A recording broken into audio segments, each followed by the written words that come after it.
Hey guys, Dirt here, and if you saw It Figures this week, you know that my video camera is having some difficulties right now. We'll just say some difficulties. So hopefully this video turns out okay, and if it doesn't, we may be going back to the all webcam format for a while until I can get it figured out. However, today I said, I'm going to set up the camera, and I'm hoping I can make it uncomfortably close and at a weird angle. Hopefully I've succeeded.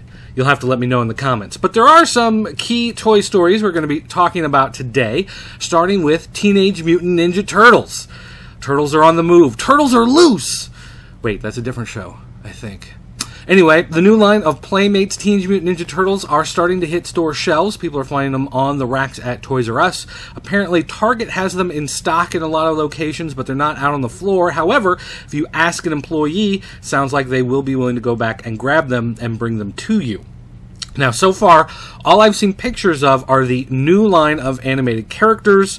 Everyone from Shredder, Splinter, April O'Neil, the Turtles, Foot Soldier, Krang, all of those guys, vehicles, and the role-play items. Although a few people are reporting they've also found some of the classics figures. However, I haven't seen any photos of those yet.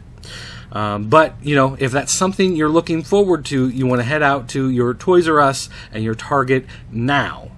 Although personally, I'll be holding out until they show up at the Pop Culture Network store at shoppcn.com. All right. Now, next up, last week, of course, I did not do a news desk. I was, celebrating 4th of July and everything. But the story actually broke last week that there is a special edition Teenage Mutant Ninja Turtle figure coming to San Diego Comic-Con. Playmates put this up on their store, and they didn't really say a whole lot about it. So Infinite Hollywood actually contacted them last week and found out that this is the Night Shadow Leonardo Special Collector's Edition. It's based off some of the promotional artwork that came out for the new series. And right now, it is just Leonardo. Leonardo is the only figure that they've announced, the only figure that they're planning on. Just a fun thing for Comic-Con. Maybe next year they'll do another guy. Maybe not.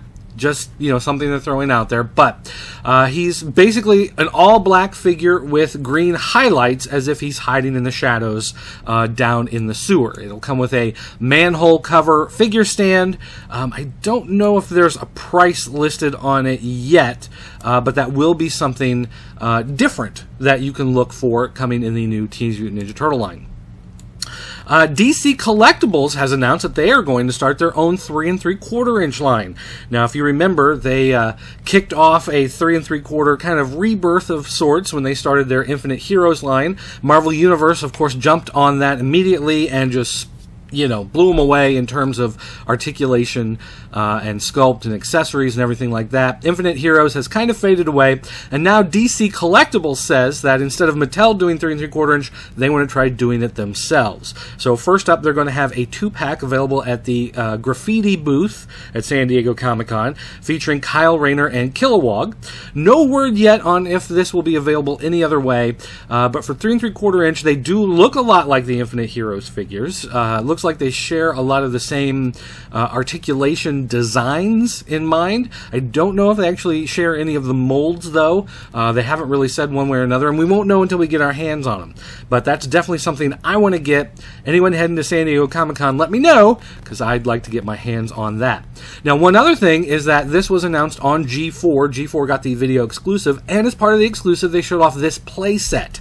Now, this playset is not actually in production, and they have no real plans to produce it at this time. However, they sat down with their prototype guys and said, hey, if we were to make one, what would it look like? And this is what they came up with. So, I can only hope at some point in the future that will get made. Next up, Hot Toys announced the Dark Knight Rises Batman Bruce Wayne collectible figure. This is in the 1/6 scale. This will be available with Batman heads as well as Bruce Wayne heads. Really, I mean, it's one of those sculpted that kind of freaks you out a little bit when you see how well done it is. It does come with accessories for connecting this figure to the Bat Pod with this Batman, and so you will also find a lot of new points of articulation. They're trying to do the thing with the body where the costume fits over it, and then you can move it around and flex it, and it's going to look more natural when you have it in a lot of those poses. And I just like doing my little articulation dance, so I hope you guys enjoyed that too.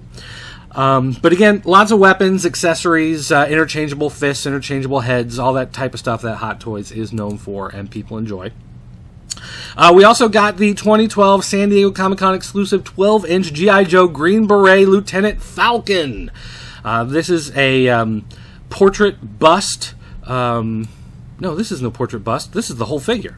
This one is something different than what I was thinking of. This one is actually the full body of Lieutenant Falcon. This one is $134.99. This is another 1/6 scale figure, similar to the Hot Toys figure. This comes again with a bunch of different hands, a couple different heads.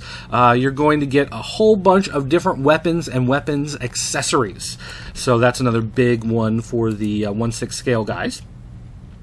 Hasbro announced that they will begin selling their Creo Star Trek sets at Comic-Con.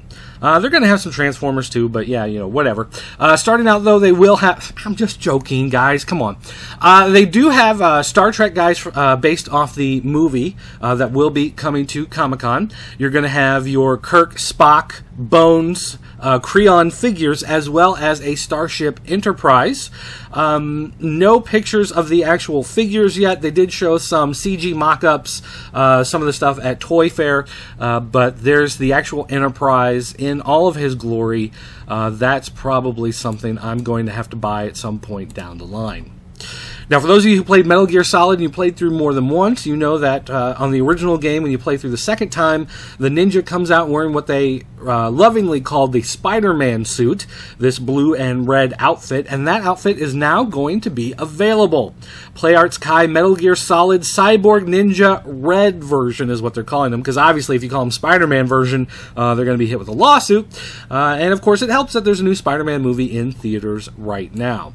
No word on price, but of course it's PlayArt's Kai. It's going to be a little pricey, super highly articulated, and an awesome looking deco. And finally, talked about this one a little bit on It Figures this week, but I wanted to bring it up again because it's gorgeous. This is the Poison Ivy Premium Format figure from Sideshow Collectibles. This will be $349.99. This is not a child's toy, in more ways than one. You can tell, of course, by the price, but also the buxom beauty comes fully sculpted. I don't know. Let's see. The height is going to be 21 inches high, and it will be available. Let's see. This is not a San Diego Comic-Con exclusive. This is just a Sideshow regular product. So this will be available online from Sideshow Collectibles. Don't have to worry about making it to a con this year in order to pick one up, but you do have to worry about robbing a bank because it is $349.99. But man, is that a gorgeous looking figure. Hey, Sideshow, if you're watching, go ahead and send one over. I'll show it on a video. Seriously, I will. Alright guys, that's going to wrap it up for today. Don't forget, if you want to get a hold of me, you can contact me, dirt@popculturenetwork.com. You can follow me on Twitter @PCN_dirt. You can find me on Facebook. I think I've got a MySpace page maybe out there. I'm on LinkedIn, all that random kind of stuff. The main thing, though, if you want to get a hold of me, come to the forums. Go to jointheforums.com, which will bring you straight to the Pop Culture Network forums. You can leave messages, talk with other great fans, ask questions, and occasionally even get answers. It's a great time there. You can also leave me a voicemail message, area code 217-953-4025. And that's really going to do it for today, guys. So thanks for watching. I'll see you next time.